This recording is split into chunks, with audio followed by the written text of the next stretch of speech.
நான் இளங்கோ, இன்சூரன்ஸ் பார்ட்ரி இளங்கோ. குழந்தைங்களுக்கு பரிசு கொடுக்கறதுங்கிறது அவ்வளவு ஒரு சந்தோஷமான விஷயங்க. அப்பா அம்மாவுக்கு சார் நீங்க என்னென்னவோ கிஃப்ட் கொடுத்துருக்கலாம். நான் ஒரு கிஃப்ட் சொல்றேன். ஒரு ஏடிஎம் மிஷினை வாங்கி லைஃப் டைம் யூஸ் பண்ணிக்க அப்படின்னு சொல்லி உங்க குழந்தைகிட்ட கொடுத்தீங்கன்னா அந்த குழந்தைக்கு எவ்வளவு பெரிய உதவியா இருக்கு தெரியுமா? ஒரு எவ்வளவு பெரிய சந்தோஷமா இருக்கு தெரியுமா? எப்படி சார் ஏடிஎம் மிஷின் கிஃப்டா கொடுக்கறது? கொடுக்கலாம்.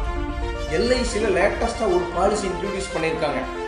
அந்த பாலிசி உங்க குழந்தைக்கு லைஃப் டைமுக்கு எப்ப வேணாலும் பணம் எடுத்துக்கிற வசதி கொடுக்குது. ஏடிஎம் மிஷின் மாற அது என்ன சார் அப்படி ஒரு பாலிசி? அந்த விவரம் உங்களுக்கு தெரியணும்னா உங்க குழந்தையோட பேரையும் வயசையும் எனக்கு வாட்ஸ்அப்ல அனுப்புங்க. அந்த ஏடிஎம் மிஷின் கிஃப்டா எப்படி கொடுக்கறதுங்கிற விவரத்தை நான் உங்களுக்கு அனுப்பிச்சு வைக்கிறேன். தேங்க்யூ.